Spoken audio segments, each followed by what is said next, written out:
Good morning, good afternoon, or good evening to everyone in our audience, wherever you are in the world. I'm Doug Silliman, president of the Arab Gulf States Institute in Washington, and it is my great pleasure to welcome all of you today to our program on the impact of the Turkish presidential elections on the Middle East and on Turkish foreign policy.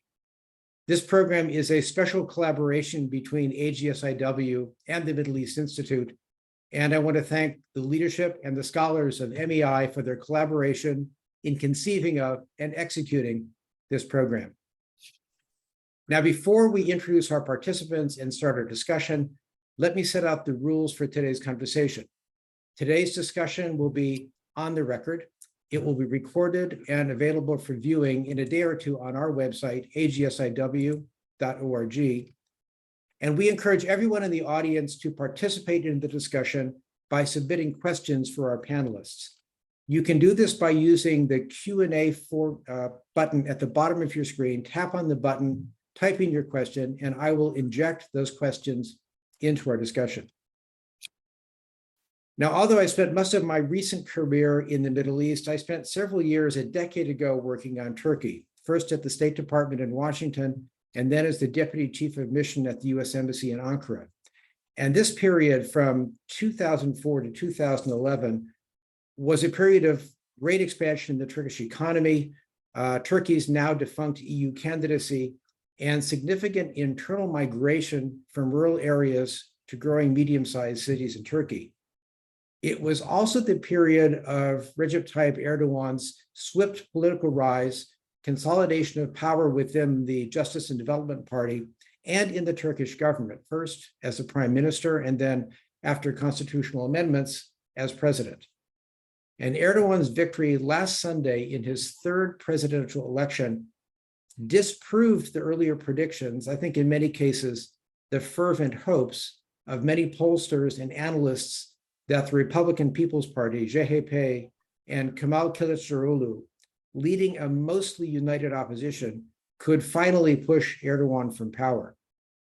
So today, MEI and AGSIW have brought together a group of experts on Turkey and on the broader region to examine the impact of Erdogan's victory on Turkish politics, Turkish foreign policy, the Gulf, and the broader Middle East. Dr. Gönül Tol is the founder of the Middle East Institute's Turkey program and a senior fellow with MEI's Black Sea program. She is the author of Erdogan's War, A Strongman's Struggle at Home and in Syria. Dr. Tol has taught at the George Washington University and the National Defense University and has written extensively on Turkey-US relations and Turkish domestic politics and foreign policy. She holds a bachelor's degree from METU, the Middle East Technical University in Ankara, and an MA and PhD from Florida International University. Gönül, thank you for MEI's collaboration on this program, and thank you for being with us today. Thank you. Dr. Alan Makowski is a senior fellow for national security and international policy at the Center for American Progress. He served as a senior professional staff member on the House Foreign Affairs Committee at the Washington Institute for Near East Policy, where he founded and directed its Turkey research program. Makowski earlier worked in the State Department's Bureau of Intelligence and Research as political advisor to Operation Provide Comfort and as a special advisor to the White House's Special Middle East Coordinator. And Alan this week published with AGSIW a piece on Erdogan's victory, Erdogan Overcomes Opposition and the Economy to Prevail in a Presidential Runoff. You can find his piece on our website, agsiw.org. Alan, thank you for joining us today. Thank you. Dr. Hussein Ibish is a senior resident scholar at the Arab Gulf States Institute in Washington. He's the author of several books on the Middle East, a regular contributor to many US and Middle Eastern publications, and has made literally thousands of radio and TV appearances over his career. Dr. Ibish previously served at the American Task Force on Palestine, the Hala Salam Maksud Foundation for Arab American Leadership, and at the American Arab Anti-Discrimination Committee. He earned his PhD from the University of Massachusetts, Amherst. Hussein, glad to have you with us here this morning.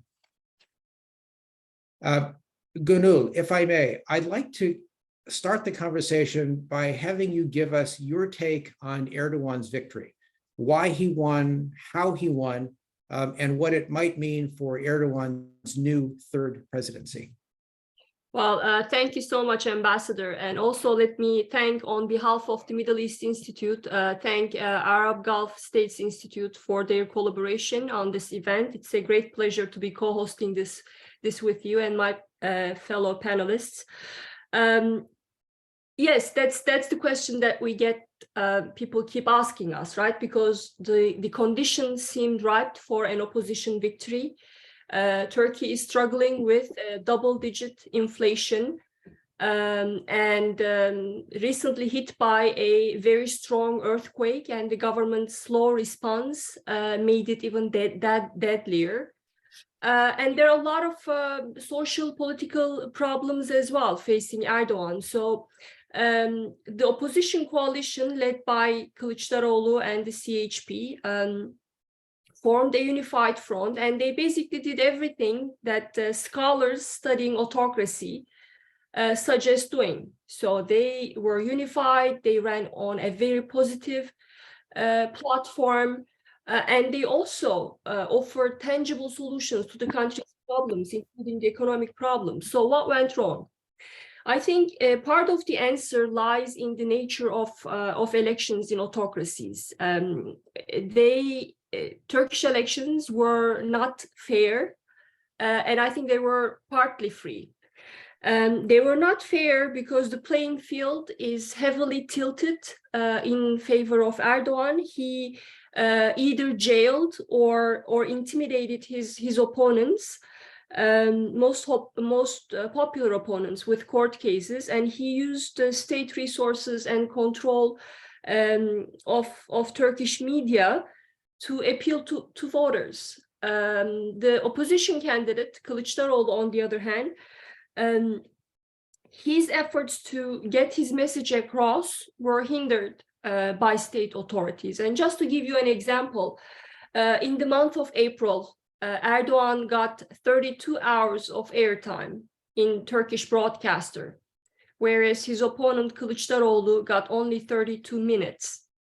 And that's just one of the problems that Kilicdaroglu had to deal with on the campaign trail.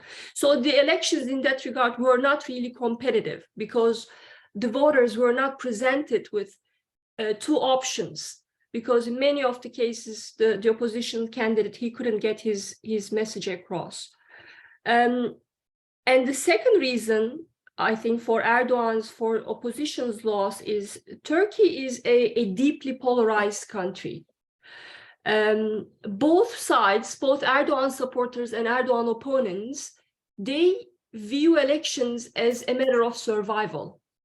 So in polarized societies, and we know that from this country too, people usually, especially when they view the elections as a matter of survival, they don't really vote or punish the incumbent based on policy proposals or issue stances, right? Because they think that we have to stick with the leader because we are facing all these existential problems. And Turkish society, I think it's, again, both pro-Erdogan and anti-Erdogan camps, they have existential anxieties. And in such political context, usually, unlike their democratic counterparts, authoritarian leaders, they don't seek a popular support based on policy proposals, and yet they exploit these anxieties. So what are those anxieties? Well, Kurdish question is one. It has historical roots. There's historical rifts between ethnic groups, Turks and Kurds, but that anxiety received a boost because of what happened in Syria. The Kurdish gains in Syria really heightened Turkish nationalist security concerns. And Erdogan rode that wave, nationalist wave. A lot of nationalists, especially after 2014 and 2015, those were the years when the United States airdropped weapons to the Syrian Kurdish militia, for instance. And I was there in the region, traveling across the country. And if you talk to any Turkish nationalists, you could see that anxiety really visibly, that people thought that Kurds were on the verge of carving out an independent Kurdish state. So that anxiety was made worse by Erdogan's nationalistic rhetoric as well.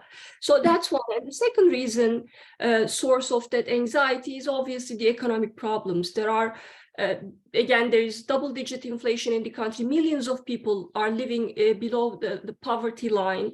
And this creates anxiety again.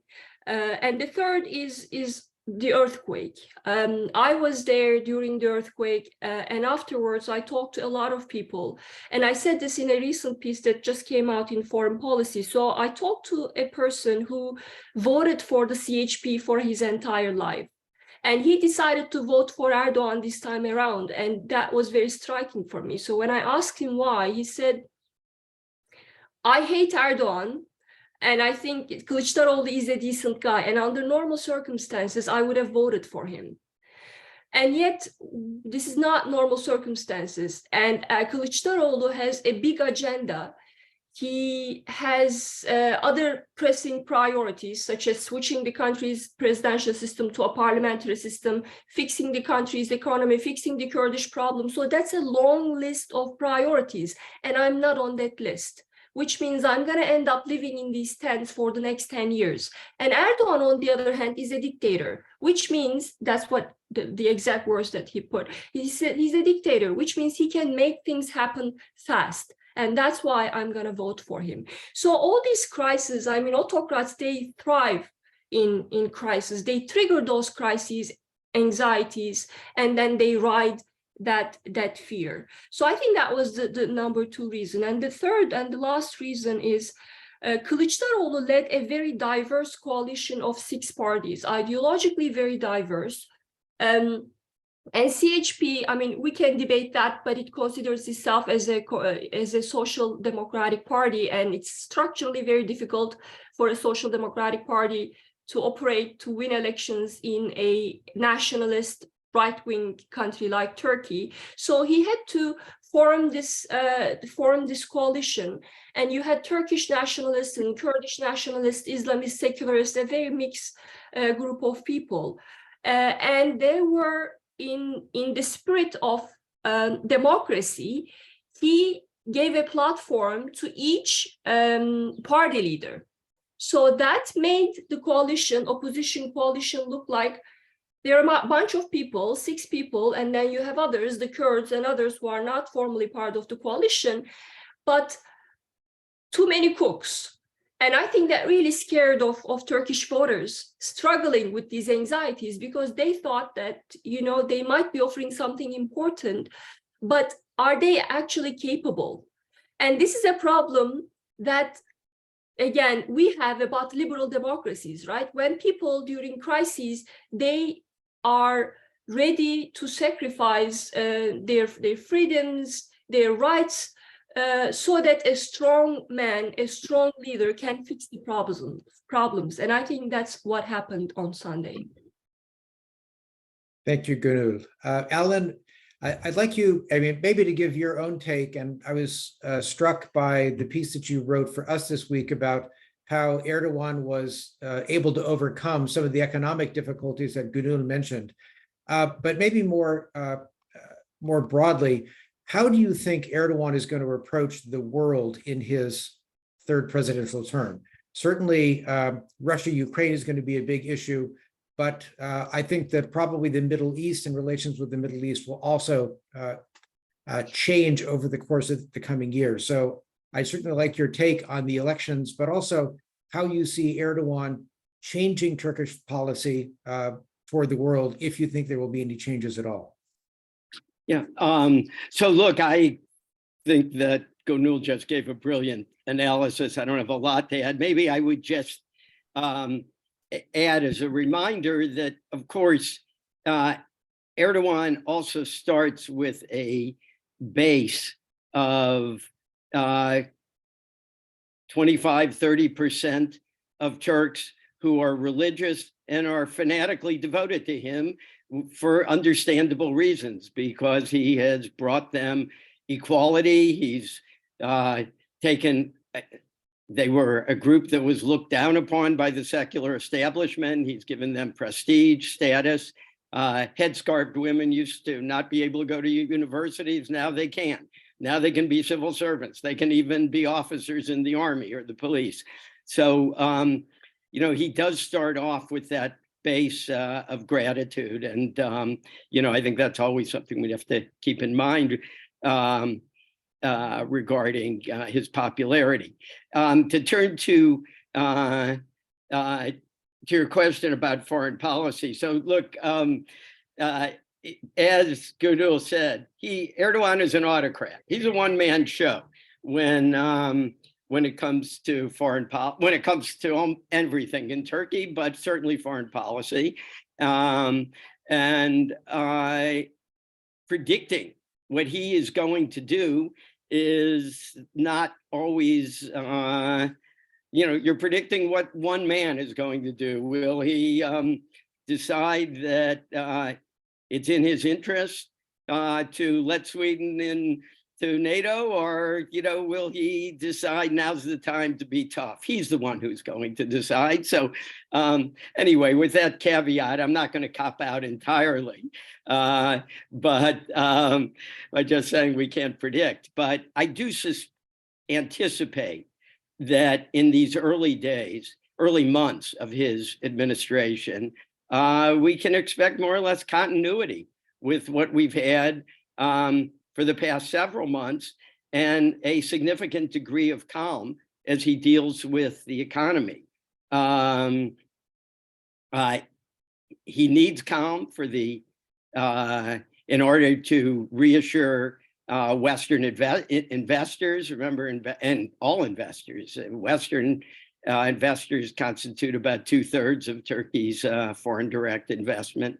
And he also needs calm for another reason, which is elections. No, I do know that Turkey just had elections on Sunday, but there are more elections coming up in Turkey. In less than a year, in March of next year, Turkey will have nationwide local elections. And I think if there's any gift that Erdogan craves, more than another, it's to retake Istanbul, which he lost in 2019. There's a lot more that could be said about that, but I think the economy and his concern about elections is going to augur for calm as much as possible. Look, regarding relations with the US, there was certainly no joy in Washington about his victory.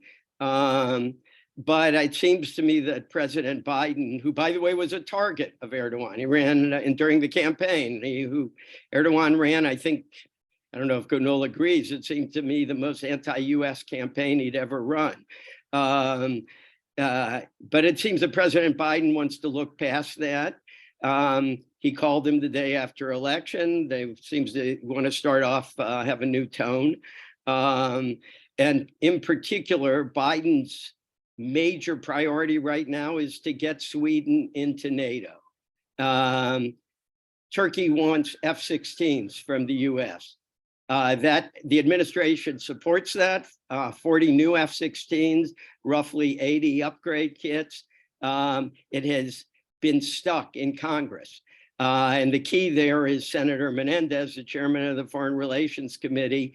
He made a statement yesterday that suggested he's backing off some of his demands of Turkey regarding the F-16, and he's narrowly focusing more that he wants assurances that Turkey will not be aggressive against its immediate neighbors. I mean, there's a major concern about Greece.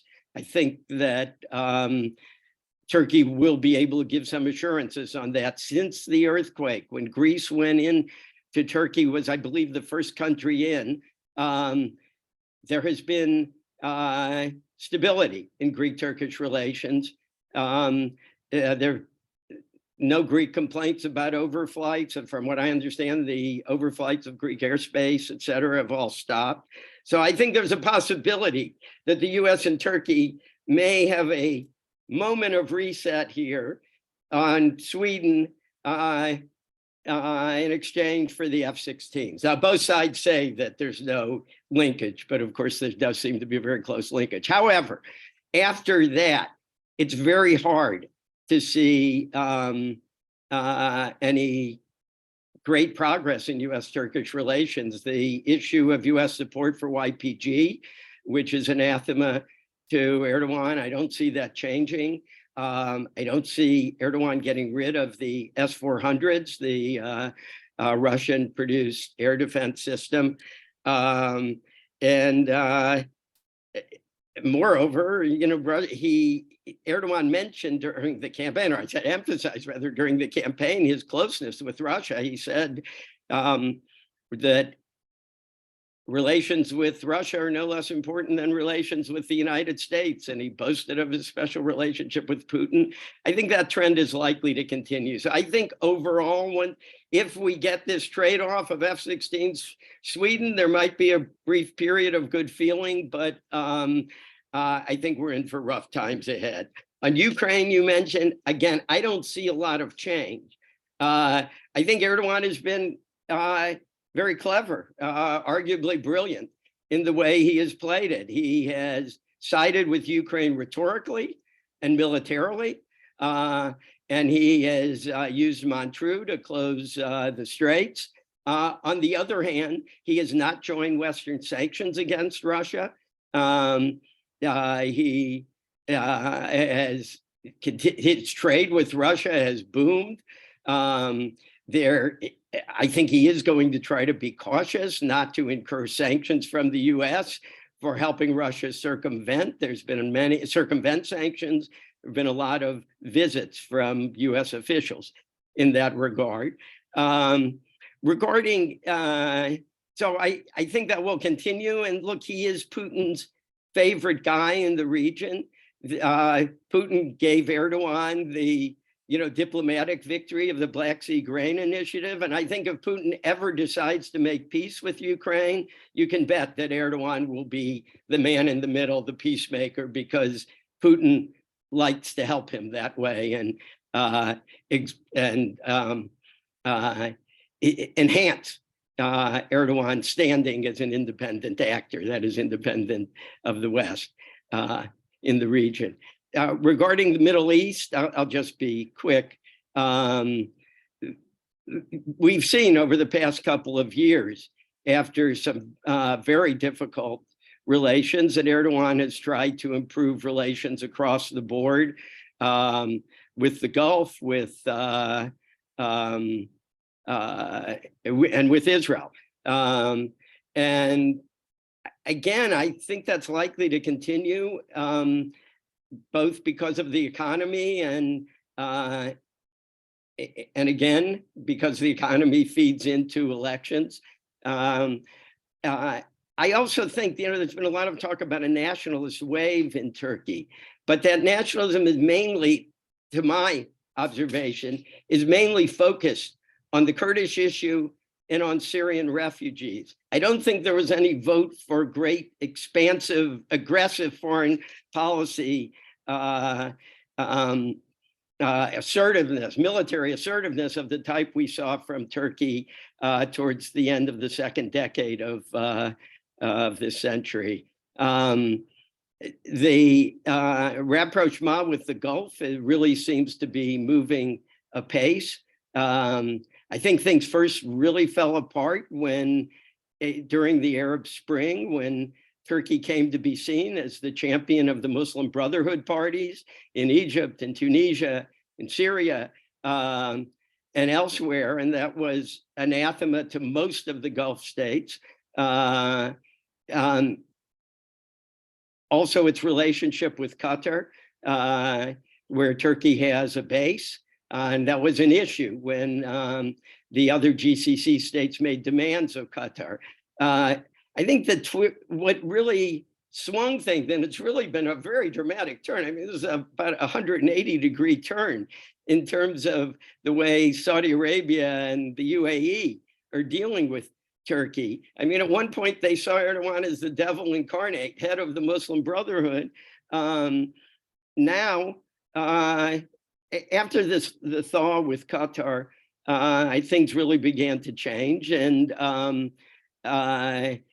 in 2021 and 22, we've seen a series of visits back and forth between Erdogan and MBZ and MBS. And first it started in 2021 when UAE announced a $10 billion investment project and a program in Turkey.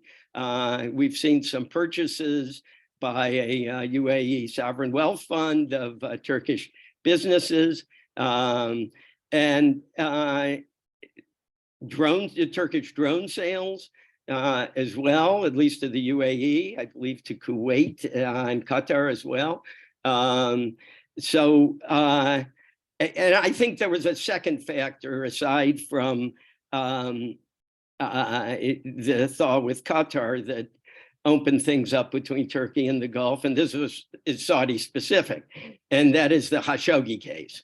Or Khashoggi, as I believe it's pronounced in the Arab world, the journalist who was killed in the Saudi consulate. That happened in 2018. I think we all remember how Erdogan rode that issue, embarrassed the Saudis. He started to change in 2021. By 2022, he actually dropped all the legal proceedings. Turkey, that is formerly its judiciary, dropped all the legal proceedings regarding the Khashoggi case.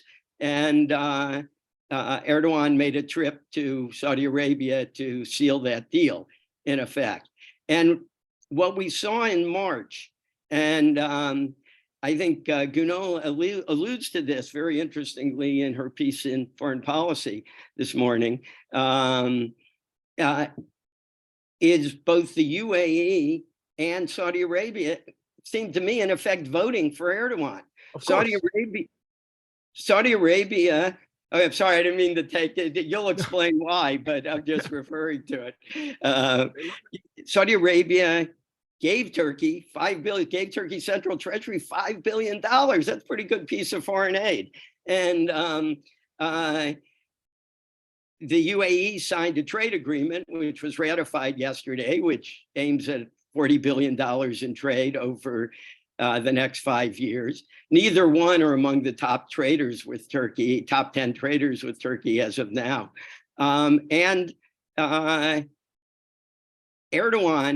just days before the election, I have to say, surprised me a bit with this. He made an announcement, a public announcement, thanking Gulf states, he didn't specify which had helped Turkey get through its financial crisis. He didn't say which ones, but he said, you'll be seeing a series of visits to and from Turkey in the days ahead so that we can thank them. So I think it's been a fascinating turn of events, particularly in the Gulf. I imagine this relationship will continue. I'll just say on Israel, yes, I think the basic calm is likely to continue, but Erdogan, I believe, feels the Palestinian issue deep in his gut. I think it's very hard to say that he will keep his consul, be restrained as Israel's government deals with the Palestinians in the months ahead. So I think it'll be a little bit of a bumpy ride, but I don't expect any major collapse in relations again there, as we saw before. And by the way, Israel is one of Turkey's top 10 trading partners. They signed a free trade agreement in 1996 under the previous secular regime. That agreement has never changed. One sec.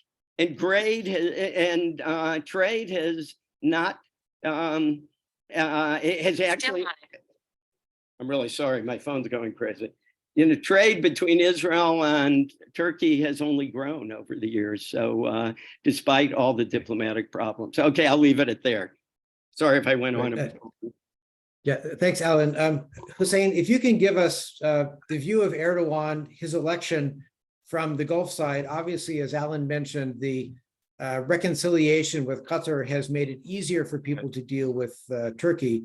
But there's still a lot of other issues out there. They're symptoms to, of the same cover. cause. They're manifestations of the same cause, right? Once the same factors that allowed the boycotting states to reconcile with Qatar are exactly the same factors that allowed them then to turn and reconcile with the big partner, which is Turkey. So really the irritant with Qatar was the same as the irritant with Erdogan, and Alan mentioned it, which is the issue of the brotherhood.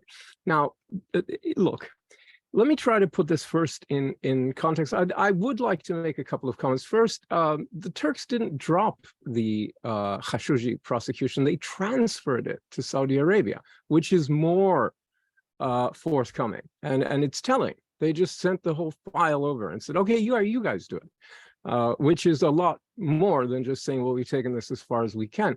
The other thing I really wanted to say was that Gonol made a really good point about autocrats. And the arguments for voting for Erdogan after despising him for a long time, because autocrats maybe can get things done that parliaments can't, is the pro-Kais Saied argument in Tunisia. It's the pro-autogolpe and new authoritarian state in Tunisia argument. Exactly the same. Like that parliament can never get anything done. Maybe this eccentric lunatic can do some stuff, at least one person, and he's a point person. All right. Now, the reason, I mean, we haven't gone back to 2008. And the reason I use 2008 as a milestone in Turkish GCC relations is that was the year that Turkey was designated the GCC's first non-member strategic ally. I don't know if people remember that, but it was a significant gesture. And it showed that they're really on the same page, particularly when it came to Iran. Iran had emerged as a hegemon in the region after the invasion of Iraq, the collapse of the Ba'athist state and the Ba'athist-run military and intelligence services in Iraq that had held Iran back from the Arab world. And there was a shared sense in Turkey and in much of the Arab world that Iran was now a very dangerous hegemonic threat, and it led to this meeting of the minds. After the Arab Spring uprisings broke out, I think there was a real sense in many of the other Gulf countries other than Qatar that first there was an effort led by Turkey as the kind of orchestrating force, and then the Qataris as the ATM and megaphone with its media network and cash to create a network of Muslim Brotherhood dominated governments in the region, in republics, not in monarchies, but in republics where dictators had fallen. And there was this expectation in Ankara and Doha that one after another, Libya, Tunisia, Egypt, Syria, Yemen, they were going to go. And Sunni Islamists were going to come to power in a green wave, etc. So this didn't happen. And after the overthrow of Mohamed Morsi, you had a different sense that I think was more speculative, but a lot of people in UAE and even Saudi believed this, which is there was an effort to create then, if not a network of pro-Turkish and pro-Qatari brotherhood governments, at least a network of political parties somewhat analogous to Iran's network of armed gangs. Even though it wasn't going to consist of terrorist groups and militias, nonetheless, you would have this insurgent revolutionary Islamist force organized and directed from Ankara, facilitated by Doha. And this is what led ultimately efforts to kind of break this up, which did not succeed, led to the boycott. What ended up happening that facilitated the reconciliation between the other Gulf countries and the Qataris first, and then with the Turks, is that the Brotherhood project in the Middle East, for reasons of its own, basically died. It's no longer a viable force. It hangs on in Gaza for lack of anything else. It hangs on in Western Libya, strongly propped up by Turkey, which relies on control of the port of Misrata to create this claim of an exclusive zone in the Eastern Mediterranean. That they run a line from the Turkish coast down to the Libyan, the northern port of Misrata, and say, okay, here, this is ours, and we control this part. And it's very far-fetched, but they've thrown a lot into keeping a group of Libyan forces in the east, and in the west, that are very inclusive of Islamists. But the project, the whole notion that brothers are coming to power in the Arab world is a dead letter for now. Once it became clear that was the case, Qatar's media arsenal Al Jazeera became much less formidable, much less frightening. Turkey's regional ambitions became much less frightening and much less intimidating, etc. In addition to that, as I've been saying for the past 3 years plus, there is this exhaustion in the region that during the decade of confrontation and conflict kicked off by the uprisings, all these countries that projected power in the region, including Turkey, very much including Turkey, got overextended. And Turkey's economy is a good example of how Turkey has suffered. But that was true of the Saudis too. It was true of the UAE. It was true of even the Iranians have jumped on board what I've been calling the consolidation, retrenchment, and maneuver bandwagon. So it made perfect sense for them to start doing deals with Erdogan. They are not afraid of Turkey as a looming hegemon. To the contrary, the way I think they've been thinking of Turkey since that big influx of UAE cash a couple of years ago that Alan rightly said kicked off this real re-engagement, this maneuver at the commercial level. I think it's a version of Gulliver on the beach. Turkey, if it really turned its attention entirely to the Middle East and forgot about Eurasia and forgot about that it's one of the main frontline states in the Ukraine war and forgot about NATO and just, went back to an Ottoman era of really being interested in things to the east and the south, it would be pretty unstoppable. Iran is not a match for Turkey under the current circumstances, certainly not the Arab world. Neither is Israel. Turkey is going to be remarkably powerful if it's united and focused on the Middle East. It's neither of those things. But there is this sense that if you invest and create incentives for the Turks, financial incentives, infrastructural incentives, other kinds of incentives for the Turks, you complicate their calculations, make it less likely that they will return to a hegemonic project that is offensive to these countries, that they would tread more lightly. And I think that's a very reasonable calculation. Now, this all happened under Erdogan. It's absolutely true that they used to think of him as the devil. They used to think of him in the same breath as Ayatollah Khamenei, as one of the two great non-Arab threats in the region, as a very nefarious, dangerous force.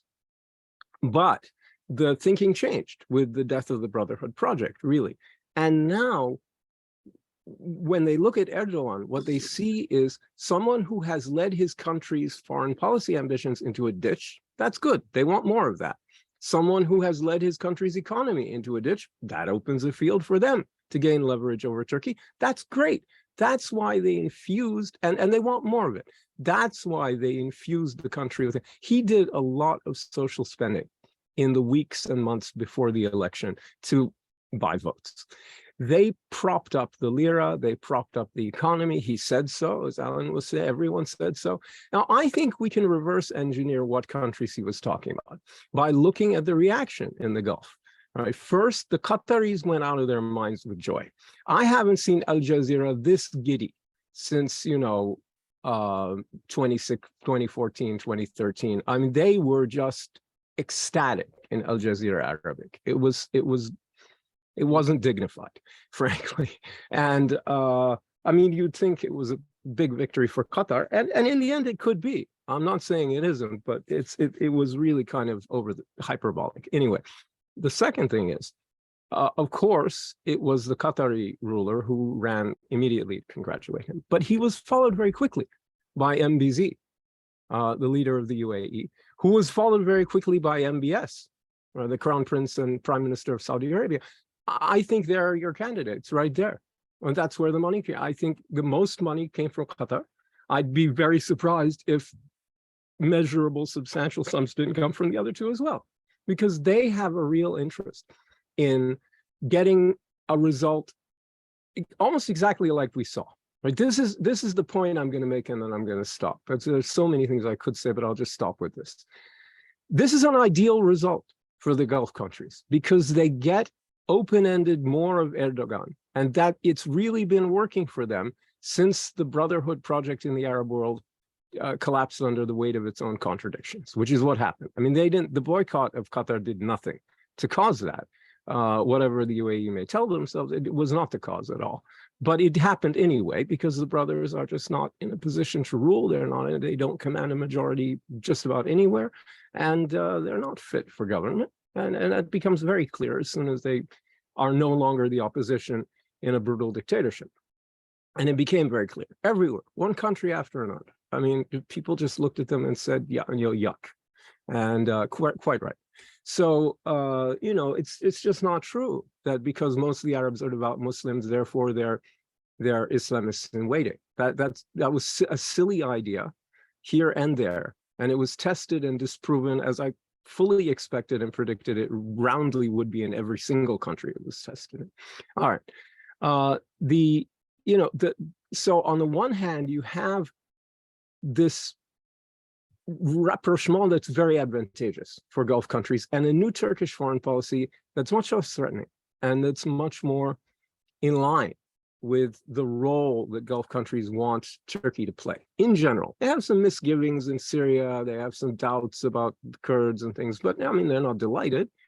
But compared to Turkey, the budding neo-Ottoman hegemon, this is ideal. And they feel they have this guy, his ideology, and his government on the ropes, and really in a state of dependency and in a state of enforced cooperation for the foreseeable future. That's great. But it's really important for them that he won by 52%. In other words, a non-ideal scenario would have included an overwhelming victory for Erdogan. If he'd received massive popular approbation, if he'd been swept in a landslide, 60%, 70%, that would not have been good news for the Gulf countries because it would have empowered him to do all kinds of stuff. So he went up against a coalition of everybody else. He prevailed. That's often what happens politically, right? You kind of expect that. But that result, with leaving Turkey badly divided, economically vulnerable, and with foreign policy commitments that go to NATO, that go to Ukraine, that go to Eurasia, that go to the Middle East, really divided attention, and a real need for regional support, regional investment, regional facilitation of their own version of consolidation, retrenchment, and maneuver. It's a very advantageous position. And the only thing I'll add is that Saudi Arabia, too, is going to make a big push to buy the TB2 drones, the Turkish drones, which are very effective, very good drones. The Saudis want them too. It's not just the Qataris and the UAE and the others. The Saudis want them as well. I'm sure that Turkey will be very happy to sell them to Riyadh, and Riyadh will be very happy to have them. Iran's missile and drone arsenal with hyper-precision guidance has emerged, towards the end of the Trump administration as a game changer. And there's 5th-generation fighters from Russia headed to Iran. I mean, they've got to beef up their own deterrent structure. So they're going to go for those drones.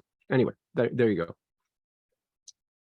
Hussein, thank you very much. And we've already got some very good questions from our audience. And since we're about halfway done, I want to start going through them. I will encourage everyone listening in the audience to please get your questions in now so that we have time to cover them by the end of the program. Gönül, I want to come back to you with one of the very first questions that we received. The first part is a statement, but I will still make it a question. Is it certain that this will be Erdogan's last term governing Turkey? And if it is, what are the chances of him using or continuing the system by appointing or designating a successor who will continue his policies or be heavily influenced by him behind the scenes? Well, let me first say, Hussein, because of connection issues, I missed some of your remarks, but the last ones that I caught, I found them very interesting. And I'll tell you this, Greeks are on the same side. That's how they think about Erdogan's victory. And before the elections, I My husband went to Greece to talk to Greek officials there, and they were all in favor of an Erdogan victory because, just like you said, they want Turkey to be overwhelmed by economic problems, and they want Erdogan to act crazier. His record of mismanagement is wonderful. That's exactly This is so. great. So he's gonna act more aggressive on the foreign policy front. That's the expectation, which is gonna make him even more isolated in the Western world, which is great for Greece. If he did that, it would backfire, right? And so there's an expectation that it's lose-lose for Turkey, right? Either Turkey continues with the rapprochement, where these adversaries, traditional adversaries, win, or they become more aggressive, and then it backfires on them. So either way, it's good. Yeah, going back to the question from the audience, is it certain that this is going to be Erdogan's last term? I'm not sure. I mean, he's not in good health. And on the campaign trail, he promised, that was one of his campaign promises, that this was going to be his last term. But I'm not sure. There is a debate. I mean, some people who used to be close to him are saying that he might be grooming his son-in-law, the one who is in charge of the country's defense, who is making the drones. He could be grooming him, or he might be considering a cabinet position for his son, but these are only rumors, so there is no way of really knowing what's going to happen. But I can see that as a likely scenario where the son-in-law, especially, not the son, not Bilal Erdogan, but the son-in-law, could be appealing to a lot of people in a post-Erdogan Turkey, especially AKP supporters, because he's a successful guy, and we've seen Erdogan using Turkey's homemade defense products, boasting about them on the campaign trail. So that fits perfectly to the image that he's trying to build for Turkey, this strong, independent country that can stand up to the West, that doesn't really need the West for its defense needs. So it could be part of that image, and I see that as a possibility.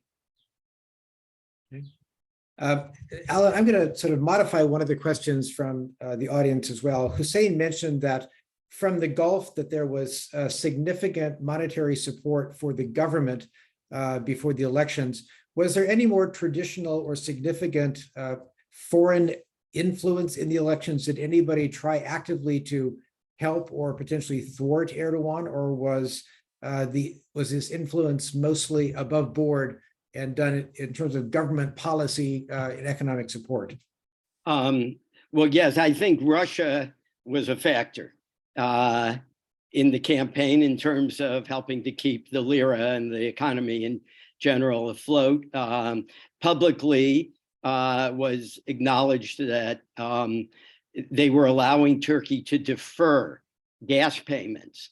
Turkey imported a massive amount of gas. They had about close to $60 billion worth of imports from Russia in 2022. It was massively increased over previous years because of the price of gas. And they announced that they were allowing them to defer some of the payments. I believe the Turks said they deferred about 600 million, that it was that they could defer up to 4 billion.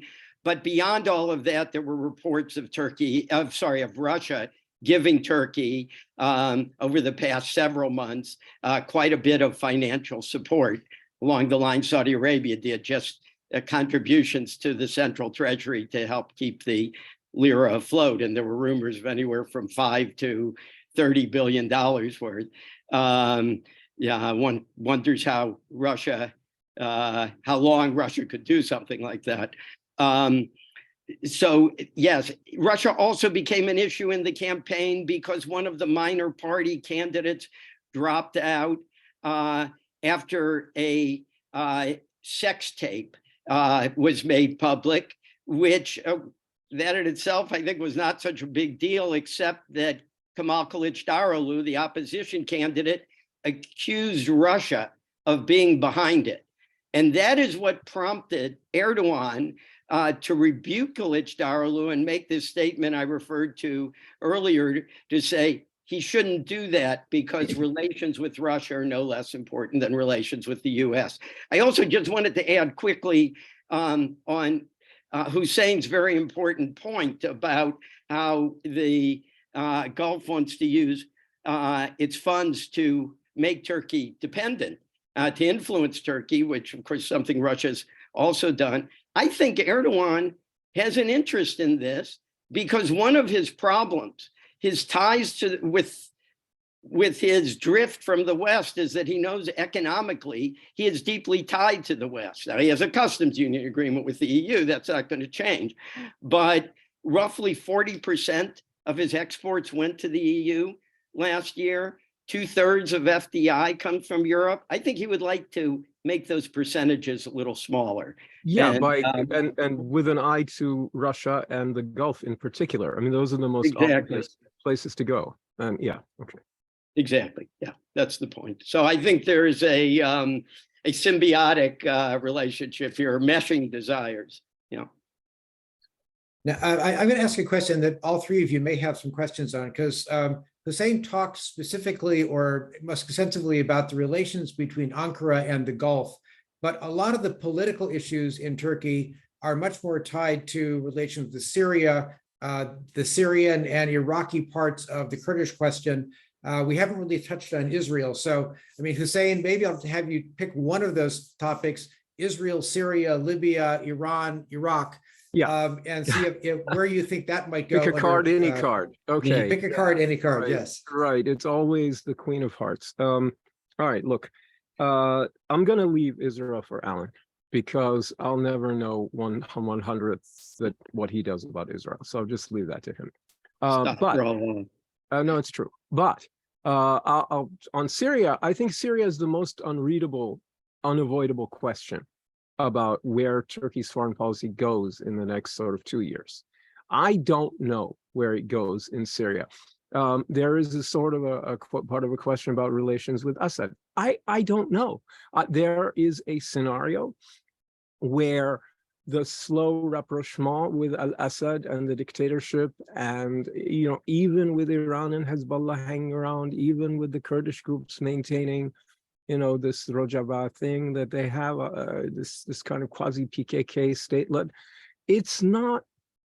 there's no reason they couldn't go forward with this under those circumstances. On the other hand, there are so many pitfalls. There are so many booby traps, right? It's like a field in the middle of the Vietnam War in the center of the country. There's booby traps everywhere.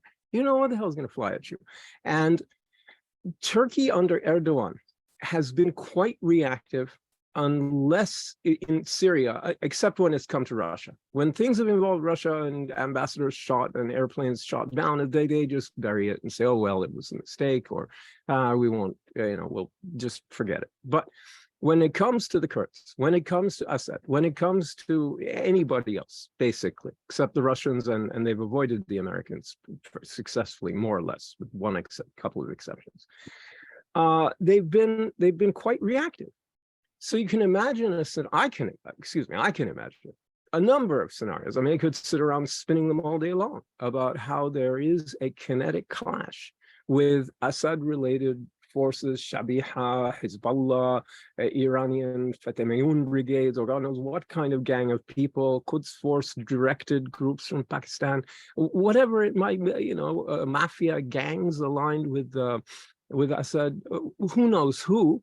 And Turks die, and Erdogan goes nuts. And we've seen it time and again. And I think one of the really important points that Gonul made before she had to drop out briefly is that the nationalism that we see reflected in the continuing power of Erdogan politically in Turkey, despite the dire economic and other dire problems, isn't a flag-waving, hegemonic, kind of fascist or even a Kemalist, chauvinistic attitude. It's directed really specifically at two other ethnic groups. She named them Kurds, right, with the traditional problem, and a new ethnic group problem, which goes back also to the old imperial days, which is Arabs. In this case, it's the Syrian refugees, who, by virtue of their numbers and the burden they impose in Lebanon, in Jordan, and in Turkey, generate resentment from local people who find that they feel imposed upon by, especially in Lebanon, by 20% of the population, which is, mostly migrant laborers who used to go back to Syria for a lot of the year and don't budge anymore, plus another big chunk of refugees. And this has just upended Lebanon's population at a time of maximum economic distress. And there is this backlash in Turkey too, very much so. I mean, Americans have become hysterical about our southern border.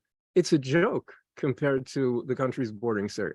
I don't want to, make light of Matamoros, the city named Arab Killer, but weird that there would be a city literally called Arab Killer. But the thing is, on the other side of the US border, there's this hysteria, but I think we have to be understanding about the burden that the Syrian refugees have imposed on these countries. And so it's normal. But what that means is that it's ethnic and specific, and it doesn't herald a new era of neo-Ottoman hegemonic ambitions. And I think that's what Gonul was saying, and I agree. That mitigates against an intensification in Syria or Iraq. On the other hand, like I said, I see Erdogan as very reactive unless it comes to Russia or America. And still, I don't know. Right. But may I jump in here to say it's really something interesting happening, because nationalism has always been a very strong current in Turkish politics, but what's happening is the target of that nationalism is not unified anymore. As Hussein said, the main target used to be Kurds, and now we have Arabs. So those conflicting nationalities, and we've seen that during the elections, which is you have nationalist parties that are obviously they still want to be attacking the Kurds, but on the other hand, their number one agenda is the Syrian refugees. So you have two different nationalisms going on. Turkish nationalism. One is fed by the antagonism against the Kurds, and the other one against Arabs. So those two different nationalities might have clashing priorities, particularly in Syria, right? So in Syria, if Erdogan takes nationalism against the Kurds more seriously, that's going to require him to stay longer in Syria and make sure he crushes the autonomous Kurdish region there. But on the other hand, anti-Syrian refugee nationalism is rising, and that's going to require him to talk to Assad, and Assad wants him to withdraw from Syria. So how are you going to square that? That to me, I could see it going either way. That was my point. I wouldn't want to bet it's a coin toss. Another thing, it's a coin toss whether they'll meet or not. A coin toss whether he gets deeper enmeshed and more into a conflict in Syria, or whether the rapprochement with the regime in Damascus proceeds as it has been, and things get easier for Turkey and Syria. I wanted to throw out something to you, Alan. I'm going to defer to you on Erdogan's feelings about Palestinians, but to me, he looks like an opportunist who wants to grandstand about Al-Aqsa. I'm totally unconvinced, but you know more than I do. So wait a second. I mean, I think I remember working with you when you were with Ziad Asli at the late lamented American Task Force on Palestine, and yes, indeed, it is lamented, certainly by me. It was such a positive. Oh, by so many of our former critics who now get together and weep and wail about what happened to us. And we're like, where the hell were you then? Yeah, but anyway, exactly. You were spitting on us, but anyway. Look, to my knowledge, you are Palestinian. So no, I'm Lebanese. No. Oh, you're Lebanese. I was the token. Oh, you were the token Lebanese on the task force. I was the token non-Palestinian. Okay, nevertheless, you worked for the task force. I think you have a right to talk about how he's perceived in Palestine. Look, I think he does really care about Palestine. Okay. I take this from his gut reaction in private meetings that I've witnessed, as well as his public statements. But I think it's particularly about Hamas, which is part of the Brotherhood, Yeah, and to which he feels a real kinship. Those are his friends. I mean, well, sure. Yeah, those are his best friends. And look, I think he has done something in Turkey that I find interesting. I mean, for a long time, the Pew Research Company used to do surveys in major Muslim majority countries, of which Turkey was one. And they would ask, what do you think about various groups that the US and the West consider terrorists, Hezbollah, different groups. Now, maybe that biased what people would say, but in Turkey, consistently, 80 to 90% would say Hamas is a terrorist group. I think, now, I haven't seen that question asked since, I believe, 2014, but I think Erdogan has somewhat succeeded in normalizing Hamas in Turkey as just another part of the Palestinian struggle. He says, we love our Fatah and our Hamas brothers just the same. And I think it's really Hamas that he loves the most. So I perceive it as genuine. And, of course, there's been all kinds of reports of his, sending people to Jerusalem to work with Palestinians and to try to help Hamas. And of course, the Mavi Marmara was was directed at, now that was again that struck me as opportunistic, but okay, I'm just going to take your word for it. Yeah, I think that certainly there was a lot of grandstanding that went along with that. That would, just to be fair, that was not formally state sponsored, but I think there's a lot of indication that informally it was state sponsored. Sorry, I was just going to say on Syria, I want to make sure I understood what you guys were saying, because it seems to me Assad is insisting on Turkish withdrawal from the Turkish occupied territories.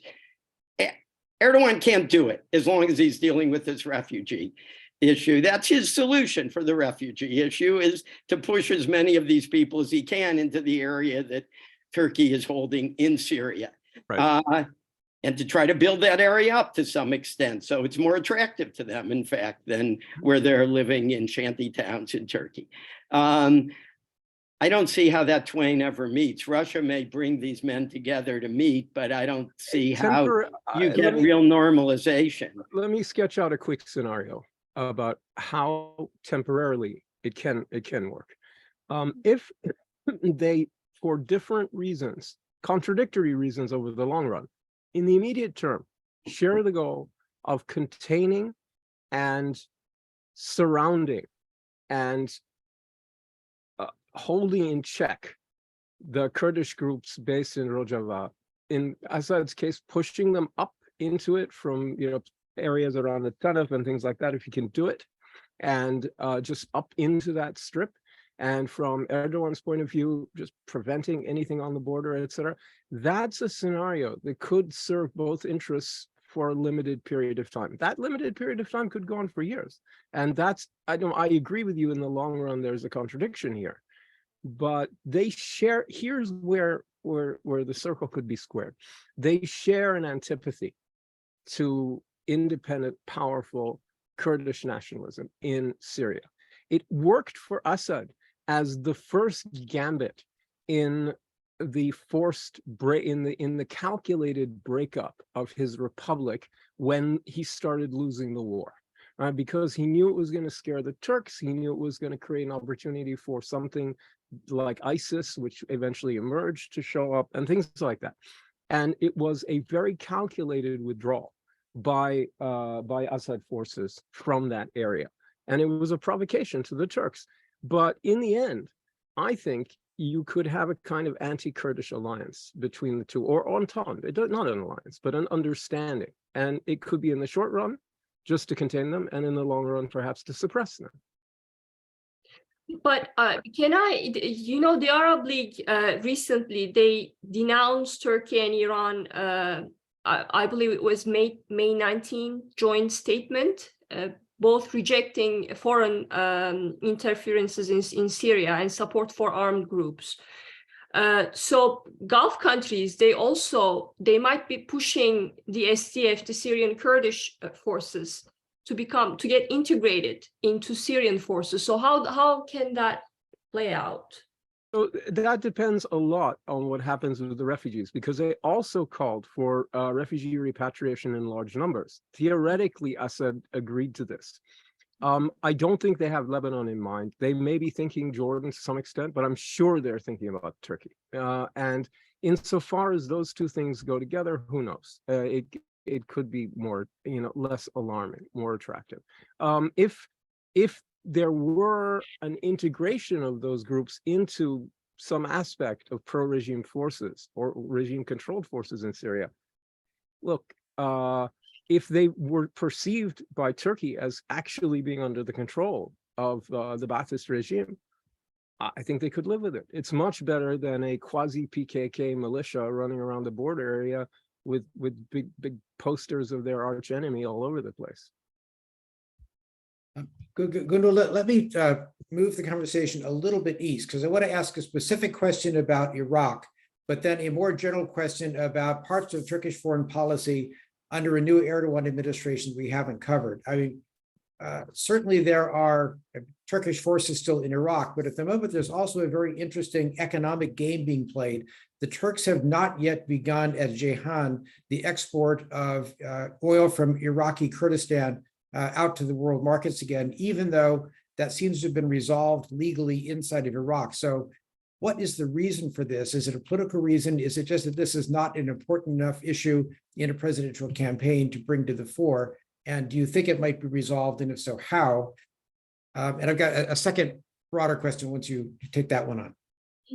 Well, we can only expect Turkey's recent engagement in northern Iraq to continue, right? And because of that nationalist bloc, the growing importance of nationalism in the country, I think that nothing is going to change there. One thing that could change is how, so far, the PKK, particularly in northern Iraq, has been weakened significantly. Turkish drones have done a good job in that regard. But one thing that could change the dynamics there could be how the PKK behaves in the post-election environment, right? We don't know yet. We've seen a few attacks here and there, but nothing substantial. So will that change? If that changes, then we're talking about a significant change in the dynamics in northern Iraq. So Oh, I think we've lost Gönül again. Alda, let me then shift to you the question I was going to ask Gönül. We have a number of questions about potential areas where Turkey might expand or reemphasize its foreign policy, including in BRICS, SCO, Red Sea cooperation, Sudan. Do you think Erdogan will see any of these areas as attractive ways for him to go in a third presidential term? And if so, which direction do you think he'd want to go? Well, he has actually tried to join SCO on a number of occasions. And in the past, as far as I know, they have rejected him. They did not even, as far as I know, Turkey didn't get even observer status. They got a third, like dialogue partner or something like that. But yes, I think if he could, he would like to find some way to join the SCO and show that puts him more where he wants to be, in the middle between the great powers. He's in NATO, he's in the SCO. Now, I think joining the SCO would truly be anathema to his NATO partners. And it's interesting to me that the SCO has not wanted to take Turkey in, but I think that's very possibly the way he would go. He remains interested in the BRICS and Sudan. Certainly, he's already involved heavily in Somalia. Yes, I think he's always looking for opportunities where he can demonstrate that he is not a prisoner of the West, let's say, that he's not just a Me Too member of a saluting member of the West, that he's an independent player. So I can't predict specifically about all the BRICS, but regarding China, China is a very important trading partner, as it is particularly for imports. China has often been Turkey's number one, the number one country it's imported from. Now it's number two because of the way, or at least last year it was, the way Russia and its energy prices increased. But it's important, but there really has not been a deep relationship. That Turkey does not talk much about the Uyghur problem, although Erdogan called it a genocide, I think in 2008, but otherwise he's pretty much shut up about it because of the economic relationship. But I don't think it's a totally easy relationship. Turkey has also tried to market itself to the West as a supply chain, a reliable supply chain partner that could replace China. So yes, I think he'll try to play in all those sandboxes, but the key relationship for him, as he demonstrates his autonomy verging on neutralism between the West and others, is Russia. That's the key. No doubt about it. That's the key relationship. With the SCO question, I would just throw out that there's Iran sitting there, finally, at long last, in the SCO, and they're not going to be overjoyed at they're not going to panic at the idea of Turkey coming in, but they're not going to facilitate it either, and that's another issue. Doug, I wonder, should I say a word about Israel if I'm quick? Go ahead and say about Israel. And in fact, I was going to ask about Turkic states in Central Asia as well, and whether or not this is an area where Erdogan will want to emphasize Turkish strength going forward. I'll try to be quick on both of them. I know you have a lot of questions. So look, Israel, I did touch on it briefly in my opening remarks. Probably most of your audience knows about the ups and downs of the relationship, but the one up has been commercial trade, which has continued since before Erdogan, continued to grow. It's now around 10 billion, other than Iraq, which is a bordering state. Israel has been traditionally Turkey's biggest export market for commercial goods in the Middle East. And I think last year, I think it was its number 10 market overall. Iraq and Israel were the only Middle East states in that top 10 list. I think UAE is probably crashing that list probably this year. I think so. And maybe somebody has more up-to-date statistics on that. But the thing on Israel that come at the end of the year. Sorry. The new statistics will come after the year. I have a feeling this year that UAE will crack that top 10. But I just want to say on Israel, what I think Turkey, for Israel, for a long time, Turkey was like its legitimacy in the Muslim majority world. By the time Turkey came around for the latest attempt at normalization last year, it wasn't as important to Israel. Israel had just signed the Abraham Accords the previous year, or in 2020. They have relations now with several Muslim majority states. They don't need Turkey quite as much. Second of all, while this long Turkish-Israeli estrangement went on, that really started before Mavi Marmara in 2010, but certainly intensified after Mavi Marmara, Israel built a very solid diplomatic and security and economic relationship with the two Hellenic states, Greece and Cyprus. I don't see them breaking that. I think that's a very solid relationship. So they're not going back. And just related to that, the thing that Turkey would probably most love, if you ask Erdogan, if you can get one thing from Israel, what would it be? He'd say, I'd like their gas to be piped directly to Turkey, because Turkey wants to be an energy hub. And it is already, to some extent, an energy hub. But the problem is that to get that gas directly to Turkey from Israel, you would have to go through Cyprus's economic exclusion zone, or go around the Mediterranean through Lebanon and Syria. And it's just not going to work. And I think the Israelis, in theory, would love to ship their gas to Turkey, but it is certainly not worth spoiling their relations with Cyprus and Greece over. Okay, and Al, while we're, Turkic, sorry. no. I was gonna say, I want to move just to Hussein for a minute, because while we're in the Eastern Med, I'm interested in the evolution of a potentially positive Egyptian relationship with Turkey. Well, And I know, no, there's a real rapprochement also between Cairo and Turkey, and it has partly to do with the ideological threat being reduced. It has to do also with the fact that all these countries are interested in seeing what they can accomplish through maneuver rather than confrontation. So you had these disputes over natural gas in the Eastern Med emerging during a period of time that was still characterized by the long shadow of the Arab Spring and the great ideological conflict that kicked off for the parameters of political legitimacy in the Sunni, especially Sunni Arab world, but in Sunni political society. Basically, are Islamists kosher or not?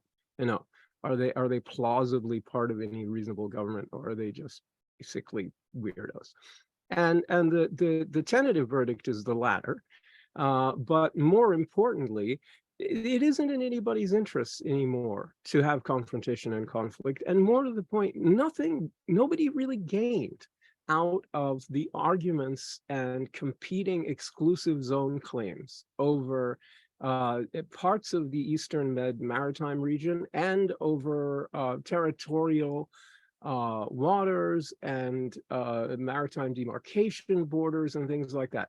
And it makes enough sense that with the applause of Hezbollah, Israel and Lebanon have agreed on a maritime border, right?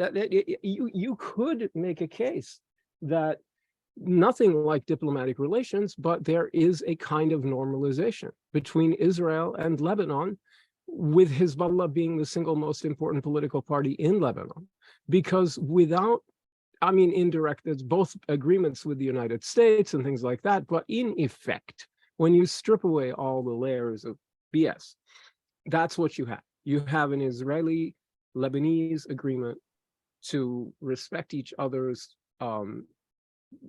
rights to try to access whatever natural gas there may be. And I think that's an indication of how far countries and entities that regard each other with the utmost of hostility in the Eastern Mediterranean are willing right now, under the circumstances, to put those things aside and say, well, let's see what kind of money we can get. It's sort of a South Sudan independence moment in a way. Like, oh, you mean we could make more money by actually splitting apart rather than fighting an endless civil war?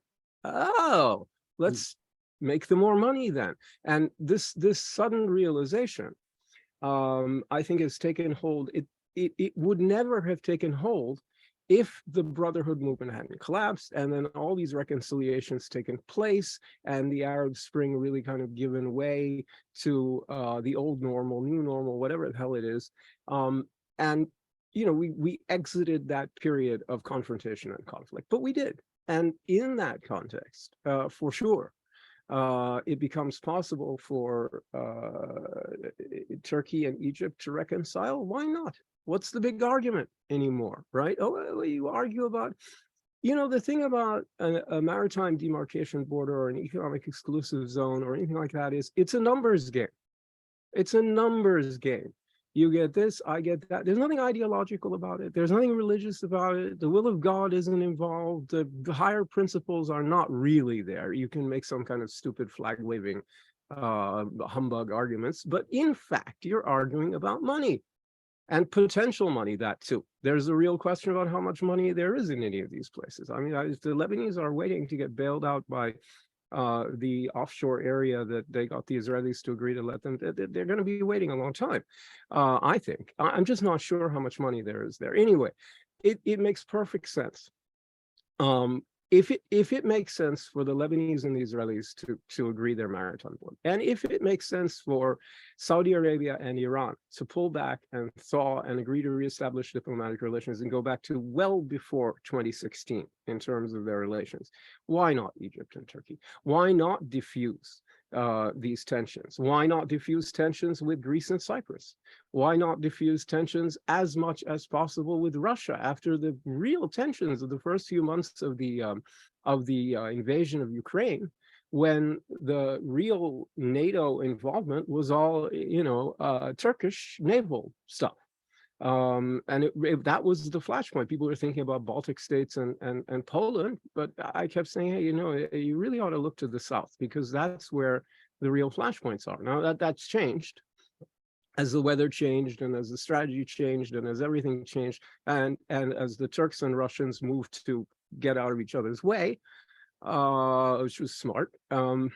That's not the case anymore, but it was for a while. So all these things make sense in the context of trying to focus your energies on certain things. And for Middle Eastern countries, with the partial exception of Iran, it's about rebuilding everything, rebuilding economy, rebuilding military, rebuilding legitimacy, rebuilding credibility, rebuilding infrastructure, rebuilding. And that's what's going on. And it applies to the Eastern Med, sure, absolutely. It looks like hopefully Gönül will be back with us for a moment. That would be great. Gönül, I have several Turkish domestic politics questions that I think you are best placed to answer. I will ask a couple of them. You can take the ones that you like. With Selahattin Demirtas saying that he is now going to retire from politics, who will take on the mantle of what's, I guess, sort of Kurdish politics going forward in Turkey? And there are hints that there will be a lot of changes within the AKP, the upper reaches in the cabinet, with some members of the previous cabinet going to be in the parliament. Do you see any sort of shakeup within the AKP or in the cabinet in this new term for the parliament and for Erdogan going forward? Maybe I could briefly answer your question about Iraq to Ambassador. As you know, flows from Iraq had been paralyzed since March, 25th of March, by a legal dispute involving KRG, Baghdad, and Turkey. And now Baghdad informed Turkey that those can resume. But I think there are a couple problems there, and I'm not sure how they're gonna get resolved. There's this ongoing case at ICC, for instance, that's from 2018, and Turkey wants Baghdad to drop that, and Iraq hasn't yet.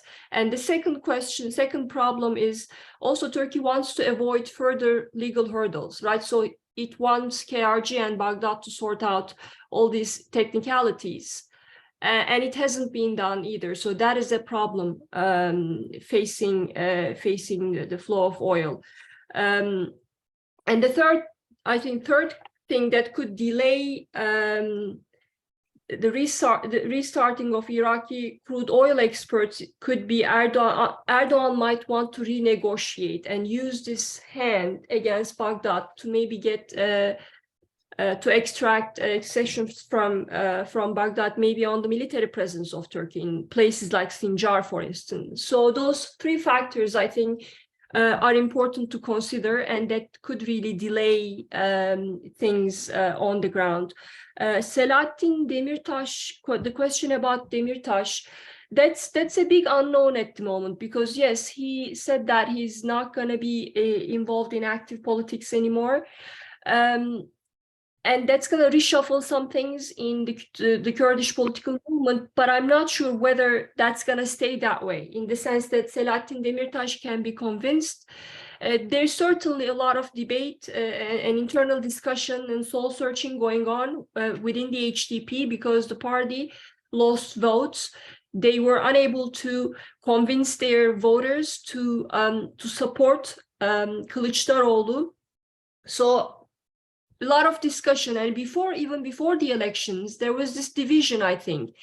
You have Selahattin Demirtas, who is a very popular person for the Kurdish base. He's been in jail for many years now, and despite that, he remains popular. And from the get-go, he really wanted to support Kılıçdaroğlu, and that created some resentment among the party and also in the base. So there's been this back and forth going on before the election, so it's now out in the open. But where that's going to take us, I'm not sure. I think they will have meetings in the coming weeks and months, so we'll know more. With regards to the cabinet reshuffling, I think, yeah, we'll hear from Erdogan tomorrow.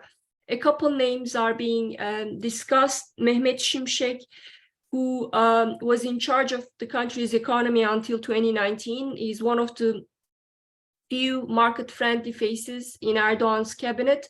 And he was forced to leave when Erdogan brought his son-in-law, when he put him in charge of the country's economy. And recently, before the elections, Erdogan reached out to Mehmet Şimşek. Obviously, the country's economic problems are going to grow, and he could use Mehmet Şimşek's help. So he met with him before the elections, and reportedly he asked him to become part of his cabinet, and Mehmet Şimşek turned that offer down, suggesting that he doesn't see a way out for Turkish economy as long as Erdogan remains at the helm. But now there's a new discussion about that. Reportedly, the two met again. But the question is, again, these are all media reports. We're not sure, but media reports say that he wants to be independent. He doesn't want Erdogan to be interfering in his decisions for 2 years, and they cannot agree on the interest policy either. So those are the two things that they have to work out. But I think we've lost Gönül yet again. We are just about out of time, and we're gonna have to not go to Central Asia or the Caucasus, where I wanted to spend some time. What I'd like the two of you, assuming that Gönül doesn't come back, is just to give us in a minute or less. Oh no, I guess frozen frame. Sorry, I thought. I think she's frozen. But Alan, first, just give us one thing that you expect will happen due to or because of Erdogan's new presidency, domestically, internationally, over the course of the next couple of years. One thing that we may not have talked about yet. That we haven't talked about yet. Well, I think the Caucasus will remain for him an important issue. Azerbaijan is a very popular cause. And you talked about the Turkic states. I think he would like to find a way to establish a direct corridor, which would have to go across Armenia, where Armenia divides Nakhchivan, one tiny part of Azerbaijan, from the Azerbaijan mainland that connects to all the rest of Central Asia. I think he would. I think that is something he's going to work on, to find a way to create that type of, they don't want to call it a corridor, but some sort of passageway to assist both Turkish trade and Turkish diplomacy. Maybe could I add just quickly one thing to what Hussein said? I'm sorry, what Dr. Ibish said about Egypt. I did notice in the victory speech that even though there's been this rapprochement and they, were on the threshold of announcing, and Egypt and Turkey of announcing an ambassadorial exchange, Erdogan could not help himself but saying that he sends greetings to his friends in Egypt because we understand, nobody understands your struggle like we do. I think it was pretty clear what audience he was talking to in Egypt. So I think that's part of where you see where the man's heart lies. And I think it's why the Israelis and the Egyptians will never totally trust him, even though for economic reasons they'll work with him. So thank you very much. So that strikes me as completely convincing. Hussein, the last word then. What do you think will come of Turkey, from the Gulf, from Iran, from some other part of the world in the next couple of years? I think, without being able to prognosticate, look, what the Gulf countries expect is more of the same out of Erdogan in the next year or two. And they're very happy with that. They see a weakened Erdogan, that he's been returned to power, a clear victory, but a narrow one. That's perfect for them, as I explained. This is ideal. They've got, I mean, really, the economic problems that Turkey faces, 60% inflation, and really reliant on foreign influxes of foreign exchange and hard capital to maintain the value of the lira.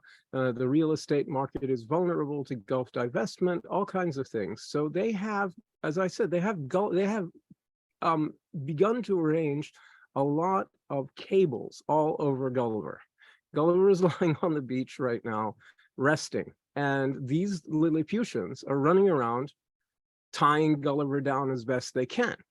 And I think they're going to work very hard at doing that insofar as they can continue. And I think a weakened Erdogan back in power with no mandate particularly, but a clear victory and a completely fragmented opposition is just perfect for them.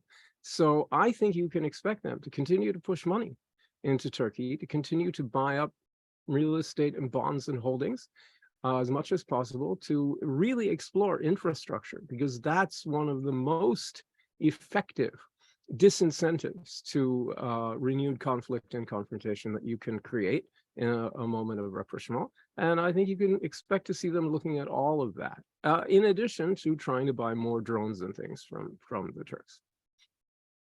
All right. Alan Makovsky, Hussein Ibish, and especially Gönül Tol, who with her technical problems this morning, thank you for participating in what has been a very dense and rich and detailed discussion.